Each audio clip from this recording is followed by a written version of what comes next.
Good morning friends. आज हम लोग क्या देखेंगे, तो हम लोग आज करेंट अफेयर्स में जुलाई महीने के जो करेंट अफेयर्स है यानी 1 से 10 तारीख तक जो बीता है समय, उसके कुछ महत्वपूर्ण जो घटनाएं हैं उसके बारे में देखेंगे। तो शुरू करते हैं। उससे पहले एक बात कि हो सके तो हमारा चैनल जरूर सब्सक्राइब करें, अगर अच्छा लगे तो देखते हैं।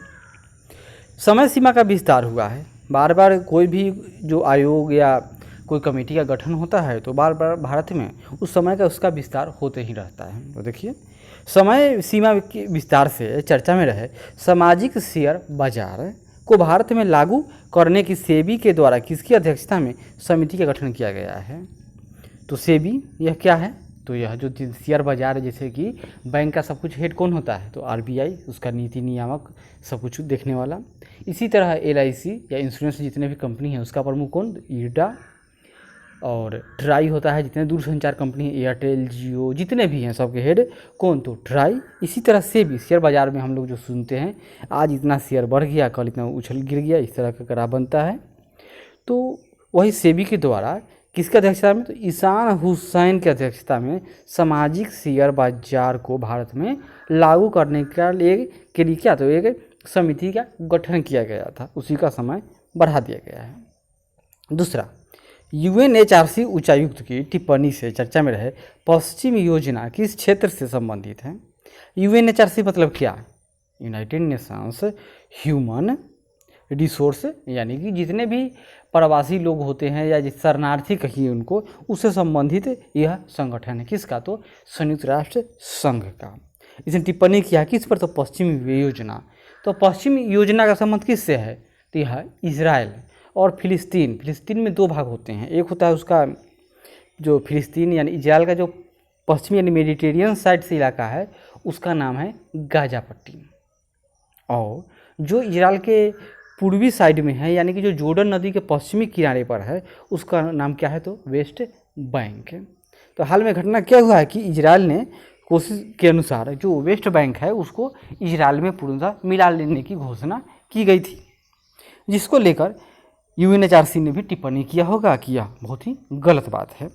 एवं इस क्षेत्र को लेकर मुख्य रूप से किन देशों के मध्य विवाद है, तो यह क्षेत्र कौन है, तो वेस्ट बैंक, इजराइल और फिलिस्तीन। याद कीजिए, फिलीपींस नहीं, फिलिस्तीन। हाल ही में चीन के दावे से चर्चा में रहे शाकतेंग वन्यजीव अभयारण्य किस देश में स्थित है। अभी वर्तमान में चीन पूरी दुनिया में सब चारों तरफ हर एक जो कोई भी देश हो उस पर दावा करता है। हम लोग पहले सुनते थे कि साउथ चाइना सी में Paracel island, Spratly, 9 dash line, Senkaku, जिसे बहुत सारा के जो आइलैंड थे, सेनकाकू तो पूर्वी चाइना सी में है, इन सब पर चीन दावा करता रहता था। सेनकाकू का विवाद उसको चीन को और जापान के बीच है। इसी तरह स्पार्टली आइलैंड का विवाद किस में मिलेगा, तो चीन वर्सेज जो आसियान के कंट्रीज है, जैसे कि फिलीपींस, 9 डैश लाइन तो सब आ जाता है, वियतनाम, मलेशिया, इंडोनेशिया, सबसे उसको विवाद है। इसी तरह हाल ही में चीन ने क्या किया, तब शाकतेंग वन्यजीव अभयारण्य पर दावा कर दिया कि वह उसका है। तो यह कहाँ है, तो यह भूटान में है। और गौर करने वाली बात यह है, यह भूटान से डायरेक्ट चीन का जो बॉर्डर टच होता है वहाँ नहीं है, जहाँ पर अरुणाचल प्रदेश है ऊपर, उसके नीचे जो भूटान की टेरिटरी है उसके बहुत अंदर में यह वन्यजीव अभयारण्य है। इसको भूटान ने क्या किया है, इसको जो विश्व धरोहर घोषित किया जाता है उसमें इसको भी विश्व धरोहर घोषित किया गया है। किस वैश्विक संस्था ने प्रथम तमिलनाडु आवास क्षेत्र शुद्धिकरण कार्यक्रम और तमिलनाडु आवास एवं पर्यावास विकास योजना हेतु $250 मिलियन ऋण समझौते पर हस्ताक्षर किए हैं, तो कौन किया है, विश्व बैंक यानी वर्ल्ड बैंक। इसका मुख्यालय कहाँ है, विश्व बैंक। और आईएमएफ का, तो बोलिए, वाशिंगटन डीसी में। और इसका किसका ट्विंस है, तो ब्रेटन वुड्स सम्मेलन का है। और एक और बात है, इसका भी हेड कौन है, डेविड माल्पास। हाल ही में चीन में स्वाइन फ्लू से जुड़े किस वायरस का पता चला है। चीन में बार बार वायरस, पहले कोरोना आया, उससे पहले भी स्वाइन फ्लू था, अब हाल में ब्लू बेनिक जो प्लेग हुआ था, जो कृंतक जीव होते हैं, रोडेंट्रेन, जैसे कि चूहा, गिलहर या कुतरने वाले जीव, उनसे फैलता है। तो प्लेग की भी चेतावनी जारी की गई है, क्योंकि उससे भी कुछ लोग वहाँ मारे गए हैं। तो स्वाइन फ्लू से जुड़ा वायरस का क्या नाम है, G4 वायरस। पिछले 5 सालों में लापता होने वाली महिलाओं की संख्या दोगुने से अधिक होने से चर्चा में रहे state of world population 2020 report किस संस्था द्वारा जारी की जाती है? तो यह संयुक्त राष्ट्र जनसंख्या कोष के द्वारा जारी की जाती है। क्या नाम है? संयुक्त राष्ट्र जनसंख्या कोष के द्वारा जारी की जाती है। क्या? तो स्टेट ऑफ वर्ल्ड पॉपुलेशन। इसमें क्या बताया गया है कि 5 सालों में लापता होने वाली महिलाओं की संख्या, यानी कि वैसी महिलाएं, जैसे बहुत सारी लड़कियां जो भ्रूण में गर्भ में रहती हैं उसी समय उनको एबॉर्शन करा दिया जाता है। जन्म लेने के बाद भी लड़कियों को मार दिया जाता है। बहुत सारा दहेज प्रताड़ना, सामाजिक जो चेतना का अभाव है उसके कारण भी महिलाओं के साथ जो उत्पीड़न किया जाता है, या इन सब में तो महिलाओं की संख्या में हरासिंग हो रहा है। तो वही बात होती है। इन सब का कारण क्या हुआ है कि महिलाओं की संख्या बढ़ती जा रही है लापता होने वाली महिलाओं के मामले में। तो यह कौन जारी करता है? तो संयुक्त राष्ट्र जनसंख्या कोष। मानव परीक्षण से चर्चा में रहे देश की पहली कोरोना वैक्सीन कोवाक्सिन का विकास किन संस्थाओं के द्वारा किया गया है?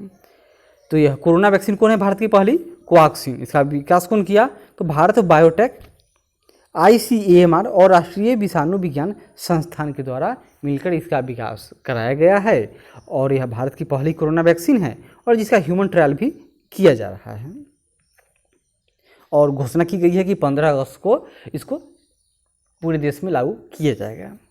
टिड्डियों के दल के हमले से चर्चा में रहे टिड्डी चेतावनी संगठन की स्थापना कब की गई थी? तो 1946 में।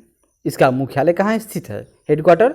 तो केंद्रीय मुख्यालय फरीदाबाद में है। फरीदाबाद कहाँ है? तो हरियाणा में। और क्षेत्रीय मुख्यालय यानी जोनल हेडक्वार्टर तो यह जोधपुर में है। इस बार यह क्वेश्चन जरूर आएगा क्योंकि इतना टिड्डियों ने परेशान किया है कि क्वेश्चन आना लाजमी है। हाल ही में भारत सरकार द्वारा किस कानून के तहत चीन के 59 मोबाइल ऐप पर प्रतिबंध लगाने का फैसला किया गया था? वही टिकटॉक। बहुत तरह के ऐप थे चीनी जो जिस पर प्रतिबंध लगा दिया गया, लेकिन एक जूम ऐप और एक PUBG मोबाइल ये दोनों छूट गया क्योंकि कागजी कार्रवाई में बच गए। तो सूचना प्रौद्योगिकी अधिनियम IT एक्ट की धारा 69A के तहत है। क्यों? क्योंकि इन लोगों पर आरोप लगा था ये लोग भारत में पायरेसी कर रहे हैं, यहाँ की गोपनीयता को भंग कर रहे हैं। लेकिन बात वो नहीं है। बात वो है कि चीन बॉर्डर पर करेगा टेंशन और भारत से ही कमाएगा वाली बात है। तो सरकार ने एक सिग्नल दिया कि दोनों हाथ से ताली बजती है बेटा, एक हाथ से नहीं। अगर आप झगड़ा करोगे तो हम भी करेंगे विवाद। 10वां में देखते हैं, भारत सरकार द्वारा किस विषय में विश्व के प्रथम ऑनलाइन BSc डिग्री कार्यक्रम को शुरू किया गया है? इसका नाम है प्रोग्रामिंग एंड डाटा साइंस। और कौन सा संस्थान इसे संचालित करेगी? नाम है IIT मद्रास। क्या नाम है? IIT मद्रास। प्रधानमंत्री मत्स्य संपदा योजना के तहत मत्स्य पालक और एक्वाकल्चर से जुड़े किस न्यूज लेटर के प्रथम संस्करण को लॉन्च किया गया है? तो ये नाम है मत्स्य संपदा। क्वेश्चन आएगा इसी तरह से ना कि मत्स्य संपदा क्या है।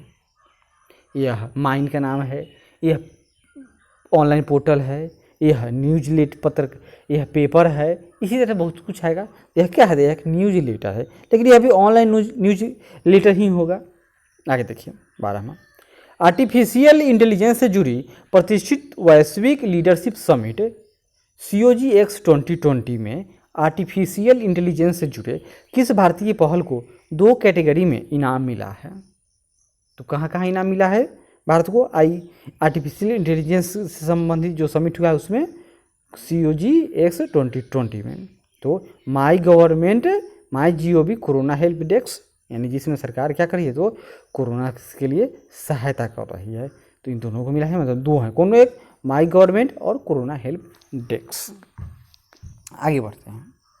नवंबर तक विस्तार से चर्चा में क्या रही? प्रधानमंत्री गरीब कल्याण अन्न योजना में प्रति व्यक्ति प्रति माह कितना अनाज उपलब्ध करवाया जाएगा? तो जब से लॉकडाउन शुरू हुआ है तो गरीबों के लिए रोजी रोटी की समस्या उत्पन्न हो गई है। तो इसमें क्या कराया जा रहा है कि मुफ्त में 5 किलो आप चावल ले लीजिए या गेहूँ ले लीजिए और प्लस में 1 किलो दाल की व्यवस्था कराई गई है। सरकार के द्वारा सशस्त्र बल अधिनियम या विशेष शक्तियाँ जो मुख्य रूप से कहाँ चर्चा में रहती है तो जहाँ विवादित इलाके हैं जैसे कि नॉर्थ ईस्ट के कौन कौन? तो अरुणाचल प्रदेश के शहरी इलाके, असम और नागालैंड, मिजोरम, मणिपुर, इन सब इलाकों में यह लागू है। यानी कि इसमें पुलिस को बहुत अधिक विशेष अधिकार दे दिया जाता है। यह 1998 के तहत पूर्वोत्तर के किस राज्य को 6 महीने के लिए और असम क्षेत्र यानी उसको आगे बढ़ा दिया गया है? तो नागालैंड में। 15 में देखते हैं, किसे संयुक्त राष्ट्र और अंतर्राष्ट्रीय संगठनों के लिए भारत का अगला अस्थायी प्रतिनिधि के रूप में नियुक्त किया गया है? यह अच्छा क्वेश्चन है। नाम क्या है इनका? इंद्रमणि पांडे। यह इंद्रमणि पांडे क्या होंगे? यह संयुक्त राष्ट्र और अंतर्राष्ट्रीय संगठनों के लिए भारत के अगले अस्थायी प्रतिनिधि हो गए। गंगा नदी को प्रदूषण से मुक्त करने एवं नदी बेसिन के प्रबंधन हेतु विश्व बैंक द्वारा $40 करोड़ का समर्थन किस योजना को प्रदान किया गया है? एवं यह योजना कब आरंभ हुई थी? तो यह नमामि गंगे के लिए। कितना? तो $40 कौन दिया? तो विश्व बैंक दिया है। अब तक भारत सरकार को विश्व बैंक ने लगभग $2.7 ट्रिलियन का कर्जा दे चुका है। और नमामि गंगे योजना कब आरंभ हुई थी? तो 2014 में।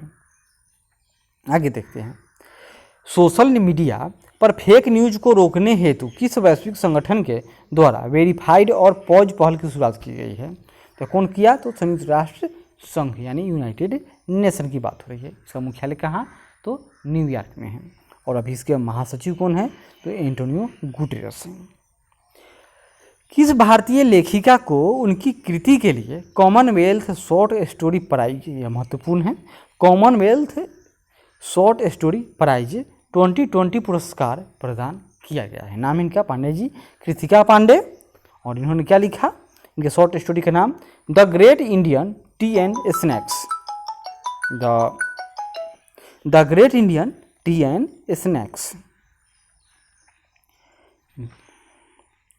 हाल ही में जारी हुए भारत के रजिस्ट्रार जनरल और जनगणना आयुक्त के आंकड़ों के अनुसार शिशु मृत्यु दर में क्रमशः उच्च एवं निम्न स्थान पर कौन सा राज्य है?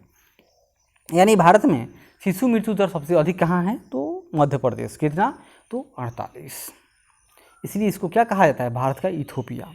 और सबसे कम यानी भारत का यूरोप कौन है कि शिशु मृत्यु दर? तो मात्र 7। तो कहाँ? तो केरल में। शिशु मृत्यु दर मतलब क्या कि जन्म के अपना अगला जो बर्थ हैप्पी बर्थडे यानी 1 साल, तो कितने बच्चे जीवित रहते हैं? कितने में? तो प्रति 1000 बच्चों में। तो यही 48 बच्चे कहाँ? तो मध्य प्रदेश में मर जाते हैं और 7 बच्चे केरल में। भारत के रजिस्ट्रार जनरल और जनगणना आयुक्त के आंकड़ों के अनुसार किन राज्य या केंद्र शासित प्रदेश में क्रमशः जन्म दर सबसे कम? तो जन्म दर सबसे कम अंडमान निकोबार में है, 11.2। और बिहार में तो यह 26.2 है, सबसे अधिक फर्टिलिटी रेट। और होना कितना चाहिए? तो 2.1। यानी कि अगर कहा जाए कि 10 साल में कितना होगा? तो यह 21% अगर है तो उसको कहा जाएगा नॉर्मल।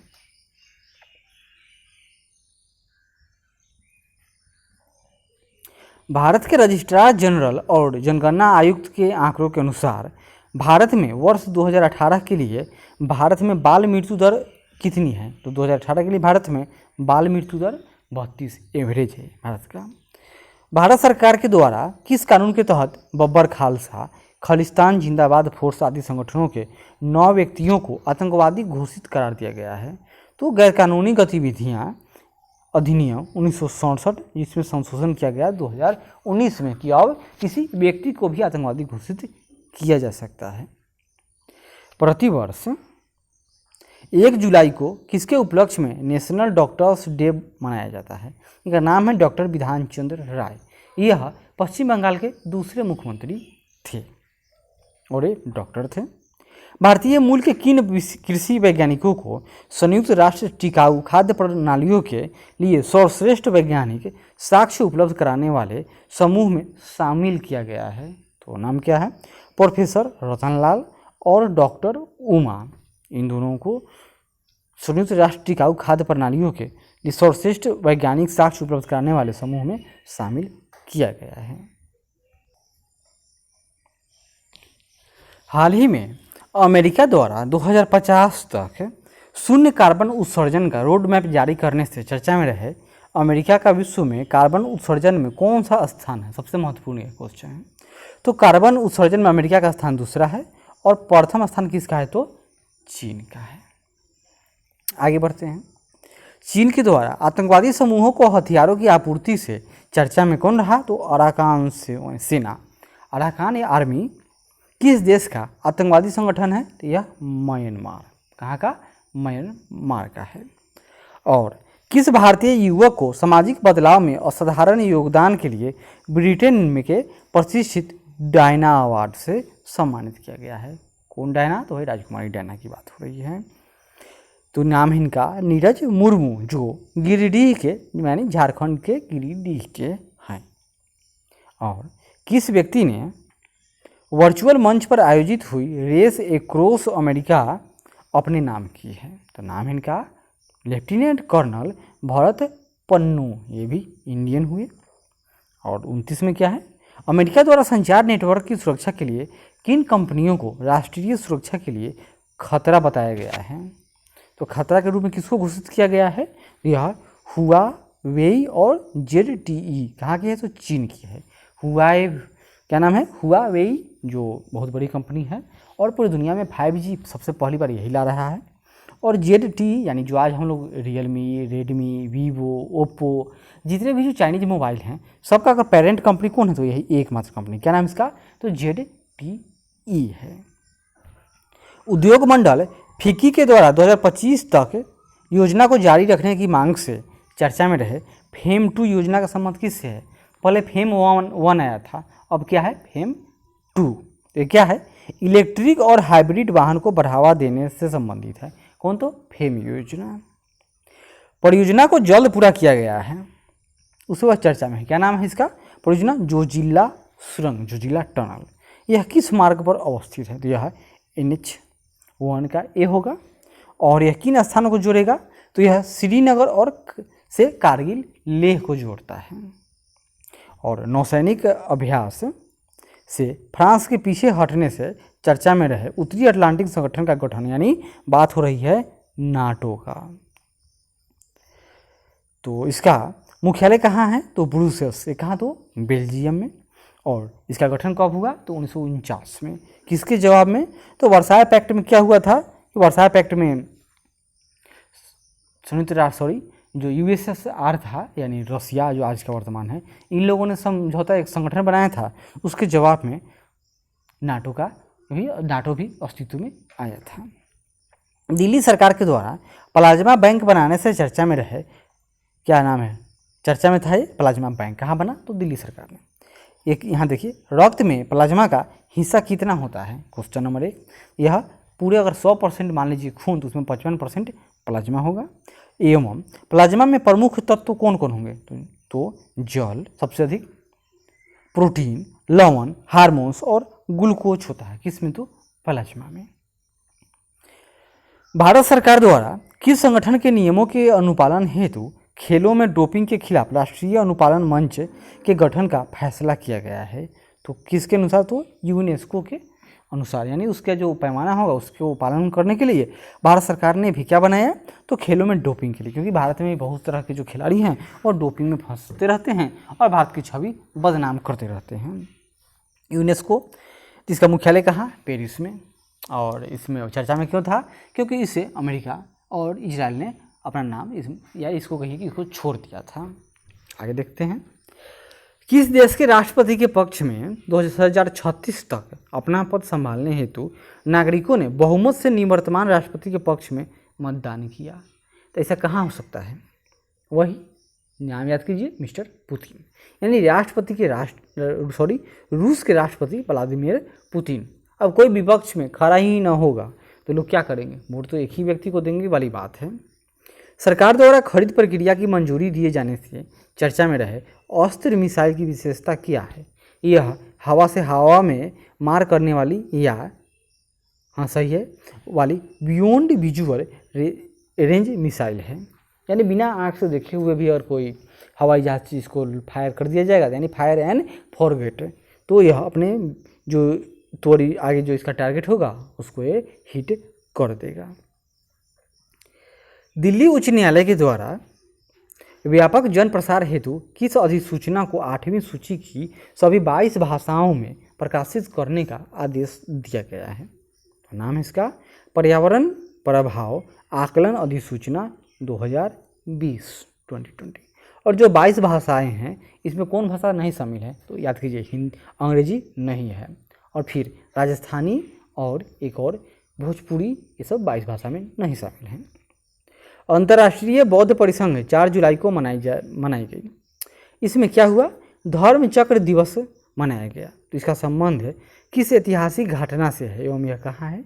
यह महात्मा बुद्ध द्वारा अपना प्रथम उपदेश दिया गया था, उसी को कहा गया क्या, धर्म चक्र परिवर्तन। भाग गए घर से, उसको क्या कहा गया, महाविनिष्क्रमण, यानी घर को त्याग दिए। और जो मृत्यु को प्राप्त होते हैं उसको कहा जाता है महानिर्वाण। तो सारनाथ में ऋषि पट्टन स्थित हिरण उद्यान में इन्होंने 5 ब्राह्मणों को पहली बार उपदेश दिया था। इसी समय जो धर्म का जो चक्र था वह उलट गया, क्योंकि धर्म चक्र परिवर्तन नाम है, क्योंकि अब तक ब्राह्मण ही उपदेश देते थे। इस बार हुआ कि ब्राह्मण को कोई अदर कास्ट यानी क्षत्रिय थे भगवान बुद्ध, तो इन्होंने उपदेश दिया था। भारत और चीन के बीच तनाव के संदर्भ में सुर्खियों में रहे सलामी स्लाइडिंग क्या है?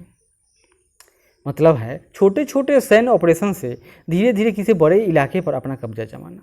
मतलब क्या, कोई एक बहुत बड़ा देश है, इधर भी इसके आसपास छोटे देश हो सकते हैं, बहुत बड़े बड़े देश भी हो सकते हैं, समुद्र भी हो सकता है।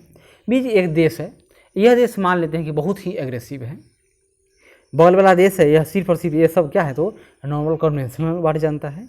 लेकिन यह क्या करेगा, एक जगह मात्र यह 10 मीटर इलाका पर सैनिक भेज देगा, कब्जे कर लेगा। और कोई देश मात्र 10 मीटर इलाके के लिए युद्ध थोड़े करेगा। अगर आप टेंशन भी बढ़ाते हैं तो भी आपका खर्चा बढ़ेगा, इसलिए प्रायः इसको ध्यान में नहीं दिया, छोड़ दिया जाता है। इसको कहा जाता है सलामी स्लाइसिंग, यानी कि कोई बहुत बड़ा स्लाइस का एक रोटी है, ब्रेड मान लेते हैं, इसको कोई एक बार में थोड़े खाए, इसको तो धीरे धीरे तोड़ तोड़ कर ही खाता है। इसी तरह यह देश जो है, यह विस्तारवादी देश धीरे धीरे अपने जो सामरिक महत्व के कोई क्षेत्र टारगेट करेगा और उस छोटे से सेक्टर को जाकर कब्जा कर लेगा। माइनर है, दूसरे देश कहेंगे ये तो छोटा सा सेक्टर है, यह मात्र एक छोटा सा टुकड़ा है, लेकिन धीरे धीरे यह और विस्तार करेगा। उसके बाद फिर इसको आधार बनाकर फिर आगे बढ़ेगा। आगे देखते हैं।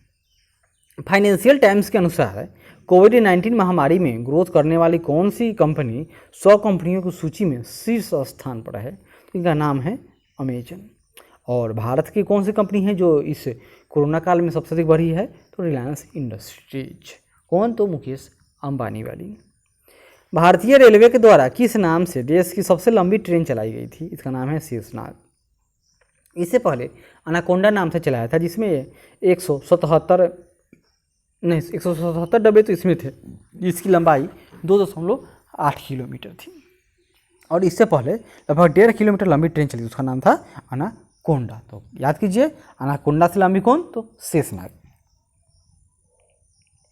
विद्युत उत्पादन संघ द्वारा समय सीमा विस्तार की मांग से चर्चा में रहे तापीय बिजली संयंत्रों को तिथि यानी कि किस तिथि तक FGD यानी फ्लू गैस सल्फराइजेशन प्रौद्योगिकी को अपनाना है। मतलब कि अगर उसमें लगा दिया जाएगा उन सिलेंसर में तो क्या होगा, सल्फर का जो प्रदूषण है वह कम होगा। तो इसका डेडलाइन कितना है? तो दिसंबर 2022 तक। राष्ट्रपति इमैनुअल मैक्रों ने अगले फ्रांस के प्रधानमंत्री के तौर पर किसके नाम की घोषणा की है? तो इमैनुएल मैक्रो क्या है? तो फ्रांस के वर्तमान राष्ट्रपति हैं। और नए प्रधानमंत्री बनेंगे, उनका नाम क्या है? जिया कैस्टेक्स। फ्रांस बहुत चर्चा में है, क्यों? क्योंकि फ्रांस हम लोग क्या ले रहे हैं भारत सरकार? तो राफेल। 15 अगस्त को लॉन्च किए जाने से चर्चा में रहे भारतीय बायोटेक कंपनी के द्वारा किस वैक्सीन का क्लिनिकल ट्रायल किया जा रहा है? तो नाम है कोवैक्सीन यानी कोरोना वैक्सीन। भारत द्वारा परियोजना में अपने 50% लक्ष्य को पूरा करने से चर्चा में रहे अंतर्राष्ट्रीय थर्मोन्यूक्लियर प्रायोगिक रिएक्टर का निर्माण कहाँ किया जा रहा है? यह फ्रांस में। और यह किस परमाणु प्रौद्योगिकी पर आधारित है? यह नाभिकीय लाइन में। फ्रांस के कहाँ? तो कराहास में है स्थापित। और भारत की तरफ से कौन सी कंपनी यह काम कर रही? तो L&T यानी लार्सन एंड टूब्रो। CAG कार्यालय में स्थापित कराने से चर्चा में रहे पर्यावरण, वन एवं जलवायु मंत्रालय द्वारा अगले 5 वर्षों में कितने नगर वन को स्थापित किया जाएगा? तो 200 नगर वन बनाए जाएंगे। किस तर्ज पर? सबसे पहले पुणे में वहाँ के लोगों के द्वारा शहर में ही वन बनाया गया था, इसको शायद बंजारा वन कहा गया था। इसी तर्ज पर अब जितने भी शहर हैं उसमें 200 शहर को टारगेटेड किया गया है। वहाँ के जो बैरन लैंड होगा या खाली इलाका, बचा छूटा इलाका होगा, उन सब में जो वन लगाया जाएगा, तो उसी को नाम क्या दिया गया है? तो नगर वन। विभिन्न सैन्य उपकरणों की खरीद से चर्चा में रहे रक्षा खरीद परिषद का गठन कब किया गया था? तो रक्षा खरीद परिषद इन्होंने क्या किया अभी तक? वर्तमान समय में इन्होंने लगभग 40,000 करोड़ रुपए के हथियारों के खरीदारी की है। तो इसका गठन कब किया गया? 2001 में। इसका अध्यक्ष कौन है? तो रक्षा मंत्री। आगे देखते हैं। सरकार द्वारा आवश्यक चिकित्सा उपकरणों की खरीद को सुनिश्चित करने से चर्चा में रहे किस संगठन द्वारा भारत में दवाओं के मूल्य पर नियंत्रण रखा जाता है? तो नाम क्या है इनका? राष्ट्रीय औषधि मूल्य निर्धारण प्राधिकरण। यह क्या है? तो ये भारत सरकार के द्वारा आवश्यक चिकित्सा उपकरणों की खरीद को सुनिश्चित करती है और भारत में जो दवाई कंपनियां बनाती हैं उसका मूल्य का निर्धारण करती है। भारत सरकार ने नागरिकों के उपयोग में लाए जाने वाले सर्वश्रेष्ठ भारतीय ऐप्स की पहचान के लिए एक चैलेंज शुरू किया है, उसको लॉन्च किया है। उसका नाम क्या है? तो आत्मनिर्भर Bharat innovation app innovation challenge. परियोजना की समीक्षा की जा रही है, उसे चर्चा में है क्या? भारत द्वारा बनाए जा रहे ईस्टर्न कंटेनर टर्मिनल परियोजना का निर्माण कहाँ किया जा रहा है? यह ईस्टर्न टर्मिनल परियोजना का संबंध श्रीलंका से है। सरकार द्वारा फिट इंडिया अभियान के तहत किस स्कूली बच्चों के लिए कौन सी अभियान चलाया गया है? तो एवं फिट इंडिया अभियान की शुरुआत कब हुई थी? तो इसकी शुरुआत फिट इंडिया अभियान की 2019 में। यानी सब क्या है? तो जागरूकता किसके प्रति? तो स्वास्थ्य के प्रति जागरूकता के लिए भारत सरकार की पहल है। इसमें क्या इस बार किन बच्चों के लिए यह अभियान चलाया गया था? उसका देखिए यहाँ ध्येय वाक्य क्या है? तो फिट है तो हिट है इंडिया, फिट है तो हिट है इंडिया, ये इसका थीम था। और किसके लिए? तो यह स्कूली बच्चों के लिए एक अभियान चलाया गया था, इसका नाम क्या था? फिट है तो हिट है इंडिया। देश के उपराष्ट्रपति वेंकैया नायडू द्वारा लॉन्च किए जाने से चर्चा में रहे अलाइमेंट्स क्या है? जो जिस तरह से आजकल सब लोग फेसबुक व्हाट्सएप यूज करता है, उसी तरह का एक सोशल नेटवर्किंग साइट है। यानी भारत में पहली सोशल मीडिया सुपर ऐप है, जिसको लॉन्च किसने किया? तो उपराष्ट्रपति वेंकैया नायडू ने। नितिन गडकरी द्वारा राज्यों को भूमि अधिग्रहण, पर्यावरण मंजूरी इत्यादि कार्यों में तेजी लाने से चर्चा में रही। यानी जो कोई प्रोजेक्ट रहा होगा उसमें सरकार ने क्या किया होगा? तो जितने भूमि अधिग्रहण और पर्यावरण मंजूरी इत्यादि जो कार्यक्रम रहे होंगे उसको तेज कर दिए होंगे। तो किन्होंने किया? तो जो सड़क परिवहन एवं जहाजरानी मंत्री कौन है? तो नितिन गडकरी। इन्होंने चंबल एक्सप्रेसवे के संबंध में ये घोषणाएं की होंगी। तो इसका संबंध कहाँ से है? कहाँ है चंबल एक्सप्रेसवे? तो कोटा राजस्थान से लेकर भिंड यानी मुरैना कहाँ है? तो मध्य प्रदेश की बात हो रही है। प्रधानमंत्री द्वारा कृषि अनुसंधान और कृषि शिक्षा की समीक्षा से चर्चा में रहे रोग प्रतिरोधक प्रजाति क्या नाम है? HD 3226 और अर्क अबेद क्रमशः किन फसलों की प्रजाति है? तो HD 3226 क्या है? तो ये गेहूं की प्रजाति है। अर्क अबेद ये क्या है? तो ये टमाटर की प्रजाति है, याद कीजिए। फिर और फसल है, जैसे देखिए यहाँ पर करणफोर क्या है? तो यह गन्ना की फसल का नाम है, प्रजाति क्या नाम है? करणफोर। और फिर आगे देखिए, प्रधानमंत्री द्वारा कृषि अनुसंधान और कृषि शिक्षा की समीक्षा से चर्चा में रहे आयरन, पोटेशियम, विटामिन C और एंटीऑक्सीडेंट से युक्त भगवा किस फसल की प्रजाति का नाम है?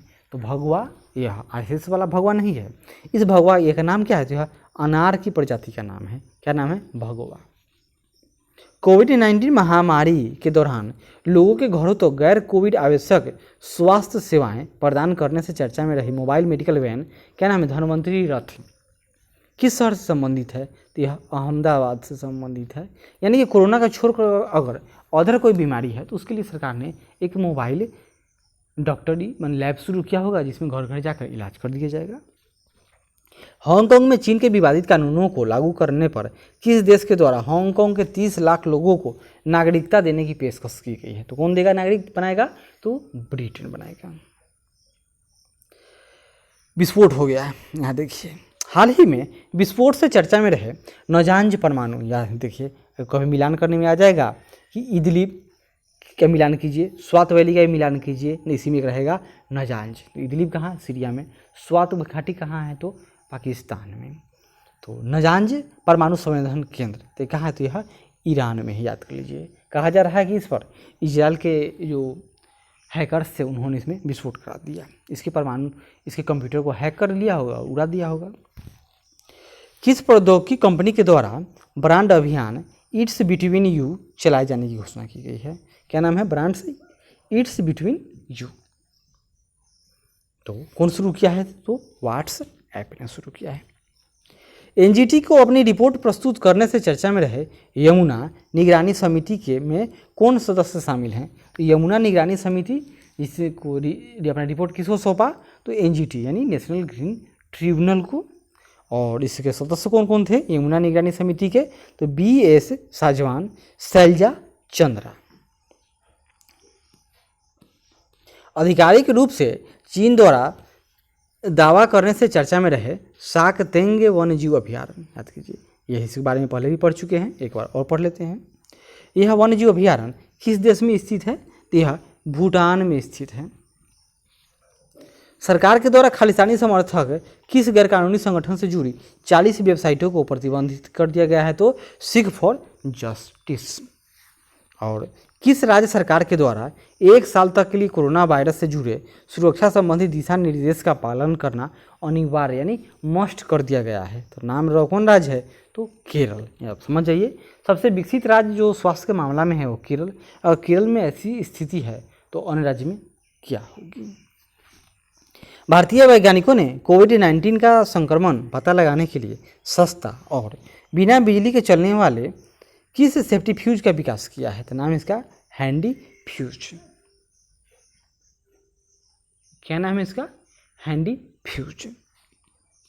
गृह मंत्रालय द्वारा वैवाहिक दुष्कर्म, यौन अपराधों, इच्छा मृत्यु, राजद्रोह इत्यादि की परिभाषा पर पुनर्विचार करने के लिए किसकी अध्यक्षता में 5 सदस्यीय समिति का गठन किया गया है? इसके अध्यक्ष कौन होंगे? तो नाम है डॉक्टर रणबीर सिंह। और जूम ऐप जो क्या है? तो वीडियो कॉन्फ्रेंसिंग ऐप है। जितने भी स्कूल, कॉलेज, यूनिवर्सिटी है, सब में अगर बच्चों को पढ़ाया जा रहा है तो इसी ऑनलाइन समय में किस पर? तो है इसी जूम ऐप पर। तो उसी के तर्ज पर रिलायंस कंपनी द्वारा कॉन्फ्रेंसिंग ऐप लॉन्च किया गया है। तो उसका नाम क्या है? तो जियो मीट। क्या नाम है? जियो मीट। अंतर्राष्ट्रीय समझौते में विवाद निवारण प्रक्रिया से चर्चा में रहे संयुक्त समग्र कार्रवाई योजना पर ईरान के साथ किन देशों में हस्ताक्षर किए गए थे? तो P+1। P यानी कौन? तो P5 यानी परमाणु बम वाले 5। कौन कौन? तो USA, रसिया, चाइना, ब्रिटेन, फ्रांस। और एक अदर कौन था? तो जर्मनी। इन 6 देशों ने मिलकर ईरान के साथ समझौता किया था, जिसमें था कि ईरान अपने हथियारों का विकास नहीं करेगा, बदले में अमेरिका कुछ प्रतिबंध उस पर से हटाएगा। लेकिन अमेरिका जब वापस चला गया तो ईरान भी फ्री है। हाल ही में विश्व स्वास्थ्य संगठन ने कोरोना संक्रमित मरीजों पर किन दवाओं के परीक्षण को रोकने की घोषणा की है? नाम क्या है? हाइड्रोक्सीक्लोरोक्विन, वही जिसको डोनाल्ड ट्रंप बड़ी जोर शोर से मांगे थे और वो खुद खा गए थे। और लोपिनवीर यानी कि रटनवीर, इन दोनों पर WHO ने रोक लगा दिया है। 70 में क्या है? हाल ही में कॉमन सर्विस सेंटर पर नियुक्त होने वाली भारत के पहले ट्रांसजेंडर ऑपरेटर कौन है? तो नाम इनका जोया खान। क्या नाम है? जोया खान। कहाँ के हैं? तो गुजरात की हैं। भारत में टिड्डियों के हमले की चेतावनी से चर्चा में रहे खाद्य एवं कृषि संगठन की स्थापना कब हुई थी? 1945 में। और इसका मुख्यालय कहाँ है? तो रोम में है। किसका? तो खाद्य एवं कृषि संगठन का मुख्यालय। केंद्रीय पोत परिवहन मंत्री द्वारा बंदरगाह पर परिचालन के आरंभ होने से चर्चा में रहे चाबहार बंदरगाह है, या इसको कहिए, हाँ सही है, किस देश एवं किस सागर में है? तो यह ईरान में है। और ईरान का एकमात्र ओशियनिक पोर्ट है। यानी जो सागर की तरफ खुलता है। और ये कहाँ है, तो ओमान की खाड़ी में स्थित है। इसी से 72 किलोमीटर पश्चिम पहले यानी पूरब में पाकिस्तान में क्या है, तो ग्वादर पोर्ट, जिसको किसने विकसित किया, तो चाइना ने विकसित किया है। चीन में ब्लैक डेथ के नाम से मशहूर किस बीमारी के मामले दर्ज किए गए हैं? नाम है ब्यूबोनिक प्लेग।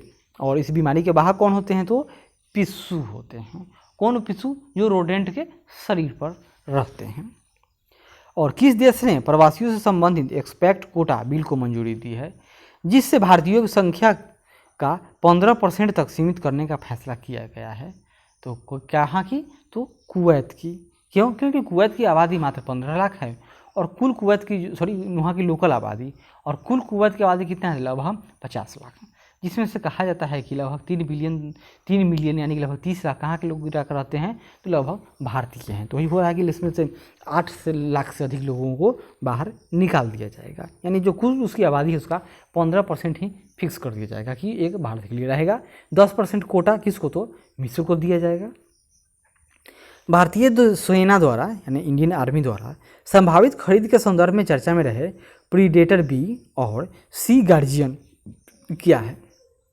यह सशस्त्र हमला करने में सक्षम एक ड्रोन है और इसको किस देश ने निर्मित किया है, तो अमेरिका।